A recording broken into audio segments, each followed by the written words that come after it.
Okay, so this is the slide that we left off with last time when we were talking about how fertilization brings two gametes together. It's also the last part of what we did in our dragon simulation when you got a gamete from another group and combined it with the gamete from your group. This is ultimately really the final step in meiosis. It's kind of the whole point of doing meiosis. We're going to form the gametes, and then that allows the gametes to come together to create a new, never before seen offspring. And this image that we see here is basically showing us how meiosis accounts for Mendel's experiments when he took the dihybrid cross, where he took round yellow seeds and crossed them with green wrinkled seeds and got combinations of genes that we had not seen in the parents. And this is just sort of showing us why that happened because of meiosis. So those genes are on two separate chromosomes, as we can see here. We have one chromosome that has the round or yellow or round or wrinkled gene, and one chromosome that has the yellow or green gene. And then we can see that going through the process of meiosis.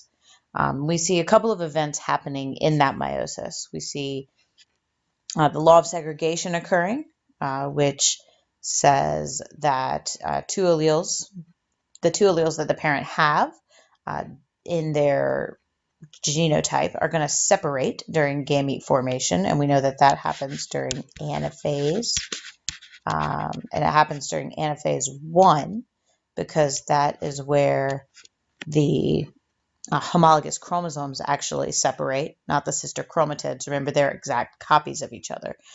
So them separating wouldn't separate the different alleles, but the homologous chromosomes would separate the alleles.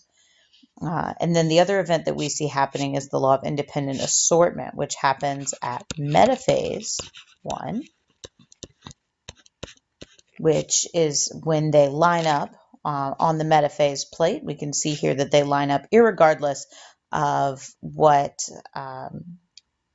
ultimate parent they came from in the beginning. So whether they're paternal or maternal, they don't have to line up with all the reds on one side and all the blues on the other side.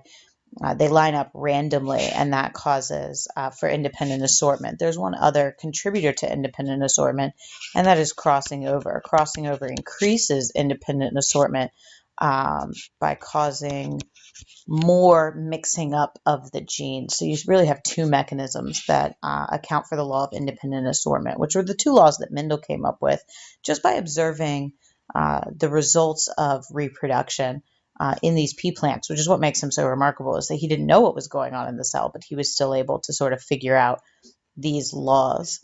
And of course, once the gametes are formed, then they can recombine to create a zygote, right? Remember, a zygote is a fertilized egg, and that has new combinations of genes because of crossing over, because it got half of its genes from one parent and half from another, and that allows for the greater genetic variation that is the real benefit of sexual reproduction. Once you have that zygote, that's just a single cell, and of course mitosis, right, that first process that we learned about in this unit where we just make copies of ourselves, is going to allow that single cell to grow into an entire organism. And then this image here is just talking about our two mechanisms for generating variation.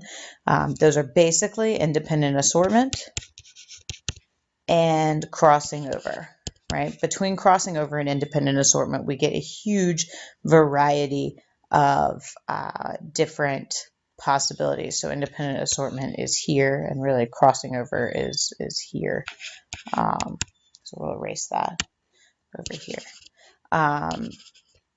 That we get a huge combination of possible gametes that can be formed because of these two mechanisms that create a lot of genetic variation.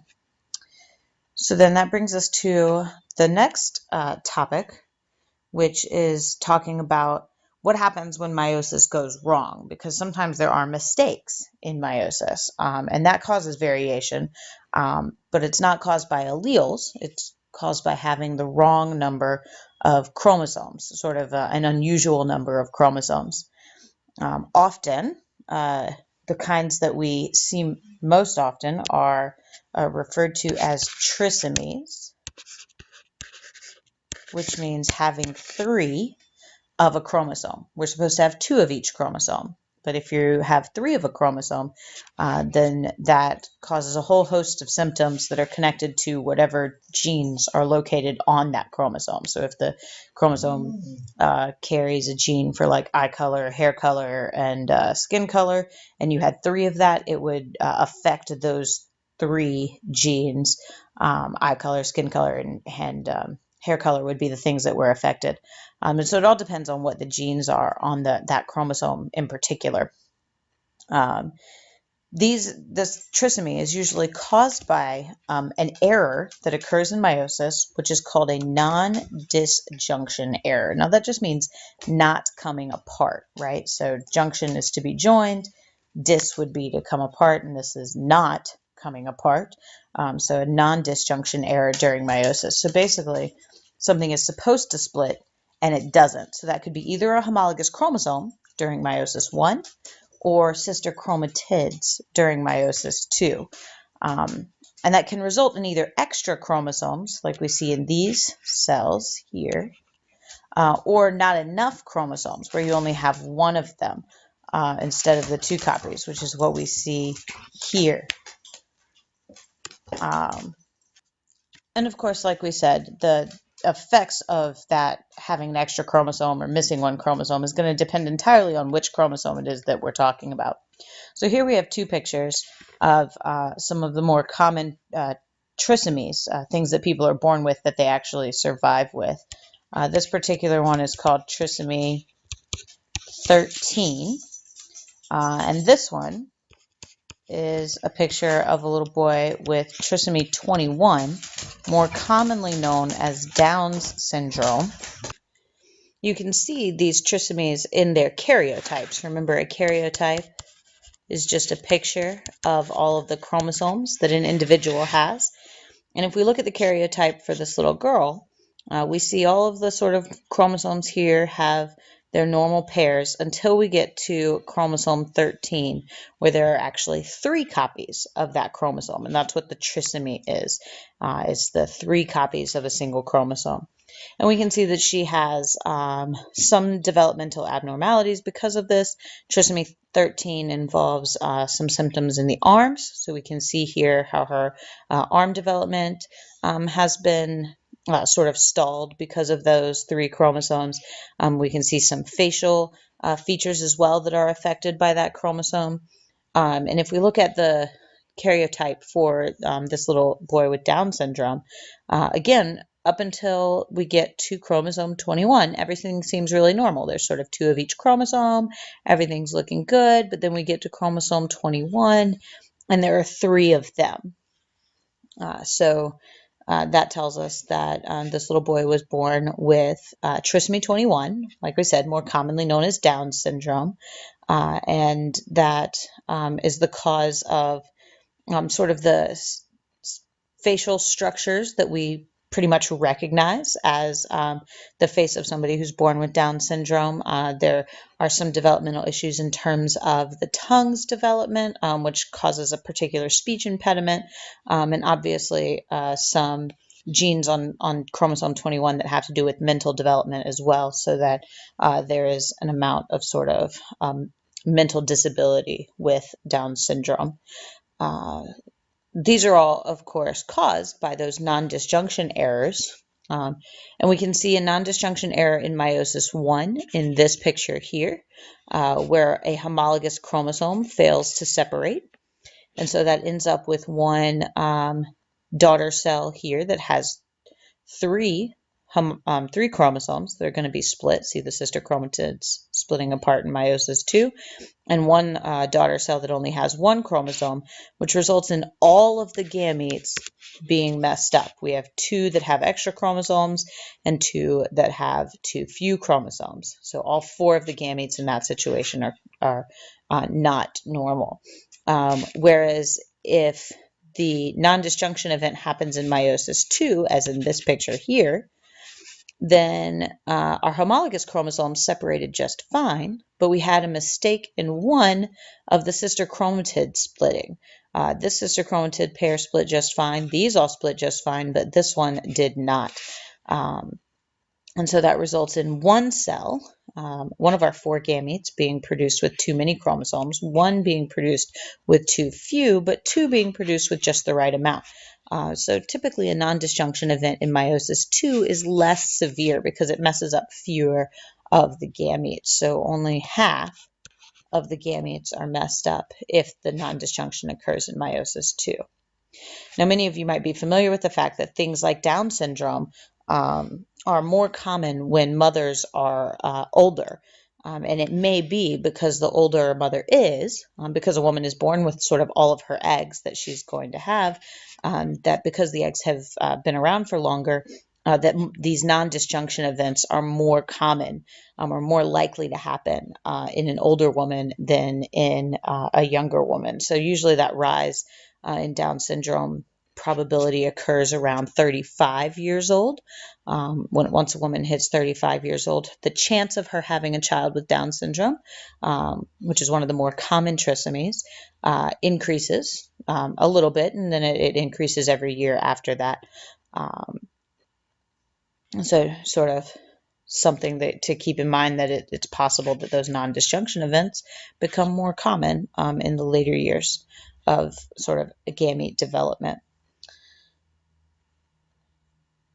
There are probably a lot more trisomies than we're sort of familiar with, but many of them may actually result in non-viable offspring that can't survive. And so the ones that we see in our day-to-day lives are the ones that result in changes to the individual, but changes that aren't fatal. So trisomies in genes that are, or in chromosomes that are essential for survival would be not commonly seen because the individuals who have them wouldn't survive. And then the last thing that we can do is sort of put all of our understanding of genetics and meiosis and everything together into understanding what we call a pedigree. Now, a pedigree is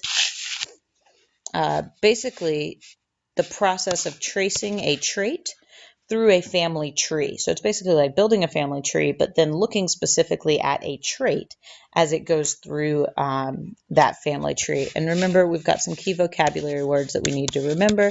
Autosomes are non-sex chromosomes. So those are not the X and the Y, but rather every other chromosome in our body. So all 44 other chromosomes would be autosomal, and then sex-linked would be a sex chromosome. And then we have recessive and dominant, and things like that that we know from our genetics. There are a couple rules for pedigrees. Typically, squares indicate males and circles represent females. There's no real rhyme or reason for that. It's just the way that it has historically been done. Any horizontal line like this one shows marriage. And then any vertical lines essentially show descent. That means that like these are the offspring of these two individuals. So it's their children. In this case, 2 daughters and 2 sons. Actually, this daughter isn't directly related to them. She married their son. So 1 daughter and 2 sons. If they're shaded, so in this case, if they're colored in black, that means they have the trait, whatever trait it is you're tracing. And then if they're open, they're not shaded, then they don't have the trait. Sometimes you'll see half shaded. That would be a carrier, which remember would be a heterozygote, somebody who has one of each. So we see that here in the hemophilia pedigree, which is a sex-linked recessive trait. And so we can read pedigrees and we can try to figure out like how the trait is most likely passed down. We can tell that this one is recessive because everyone who has the trait, if they have the trait, all their offspring have the trait. So see, we have 2 individuals here who have the trait and their offspring all have the trait.